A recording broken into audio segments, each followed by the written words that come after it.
Yamunyina makwa bo John Boadu ana ekase kane no etwetwefo panyin di ma NPP amanyoko no na odese odo pina na dia tudwa fa party no leadership no da no nyoma hodo mu ya enkoye ha party no sin discipline no too much our party men to be party leadership no so mdo mu na besi form no motimide hye ya hodo ma party ego kwemu na abo ma party no so timi agina na enkroma so odi chema odo pina na dia tudwa yenkwa nyenti ensem odo owura John Boadu waka adia fa NPP amanyoko leadership no yaba betrans na fei ye din sem no ho so nkomo campaign of ebekoso me gidi say rules and regulations ebeba no enya you see we rules and regulations na sanctions are obetumi apply anywhere but that's what's coming to this. There seems to be discipline in the party. A major problem, but I would rather appeal to Omombe contest and say vehicle now mo jina so dia contest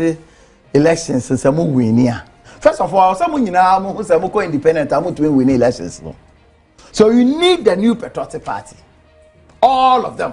I'm ko independent. Want to win elections no. The vehicle new patriotic party no. Esembuno. Mo hia pa.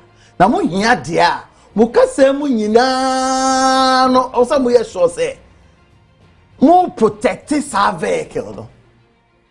And it's not those American elections. Somebody kick about me, no. Baby, one come to my answer. But me answer be affected the vehicle of the party. Because in near mommy, nipa be brain you know. No, ignorantly, no more against me. Come to me defend me home. Only quite fast 2016. The twin year results yankasa within 24 hours.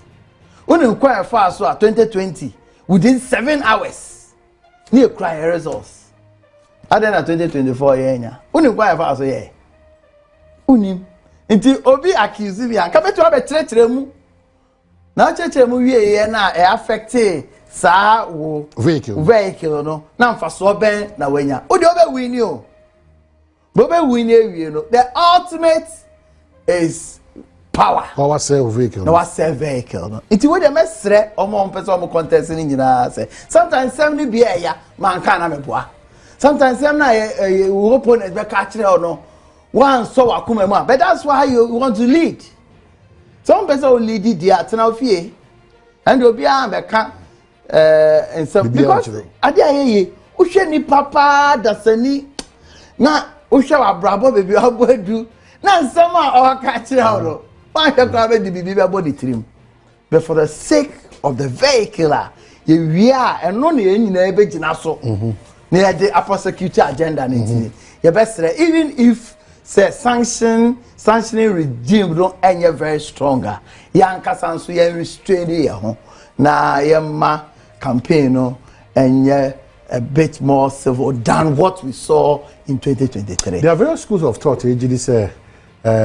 One ABD party name no, and to me of a party and do closer to the promised land. In fact, worst performance, all of them should go. Other school of thought, you say the tribal bit and the religious bit, was also the other school of thought. Say, Isan say or query report, a year damning on a year Nanado Dan Kwakufuado and some other executives of our party, one person be released. The real solution to more how no be adding input aba. Then a stakeholder, Obi a stakeholder, when she a cameraman a stakeholder, boy a stakeholder, and the moment you can on to when you send you patriotic party organization.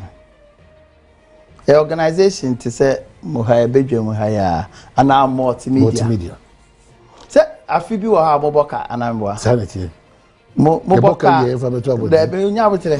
if I say Moboka, I can't have my bonnet dear. Or some of the two because we are publicly listed company. So let me tell you.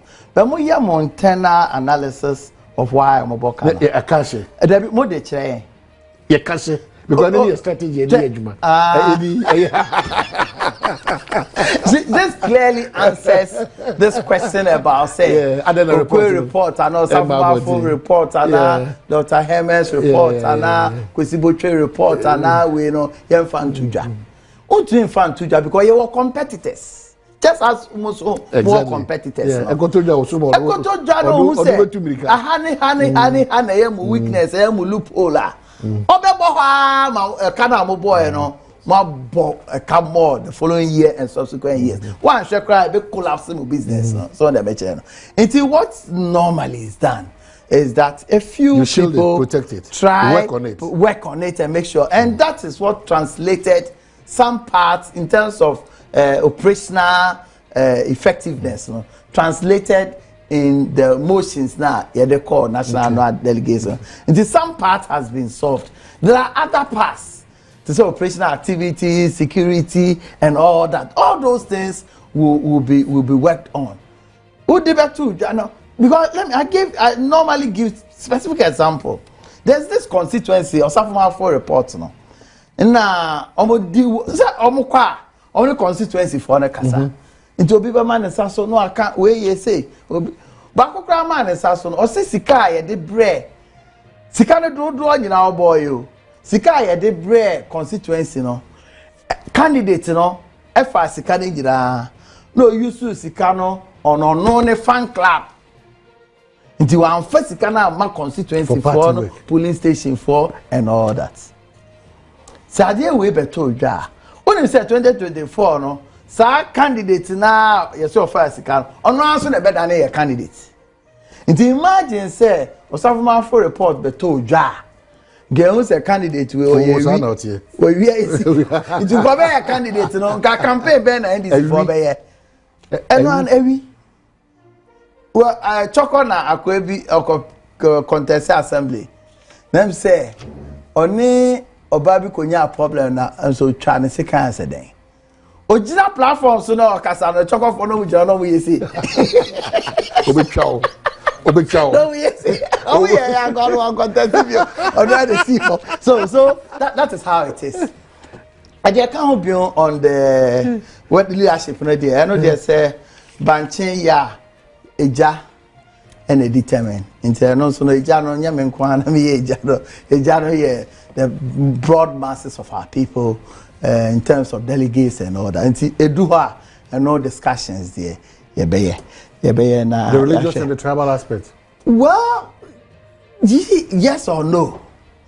Yes, because frankly speaking, we as a party and myself, I felt that we could get more from particularly Zongo communities, the northern regions and all that.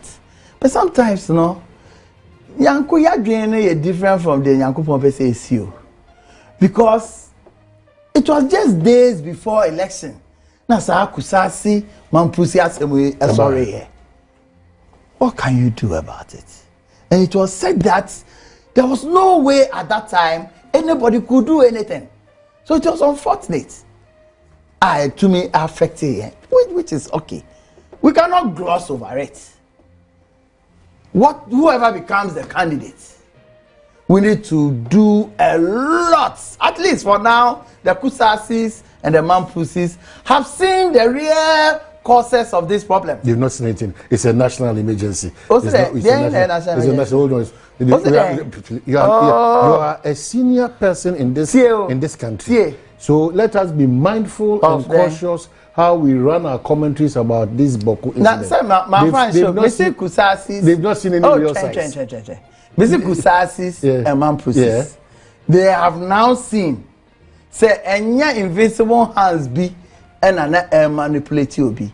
If that is what they thought, particularly when the president, then in opposition, said boldly, roll it for me. Said boldly, you come and rap. Said boldly, the NDC war, peace war. Okay, so my man counted down. Your candidate, it's been ignored. 5, 4, 3, 2, and 1. This is the winner for today. 0248 017 star 0248 017 star. When we in Kunim Siko, dial 2 star 281 hash option 4. And what you did in Kunim T. Sikano Elbema wrap up for us. So it affects here. No two ways about it.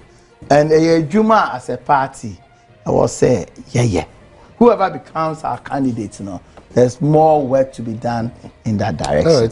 Apart from that, I think that so far, the real work and Kasa every year after presidential elections. Okay. Where I best start the polling station. I think that the party, even though a union do, there must be massive arrangement towards that.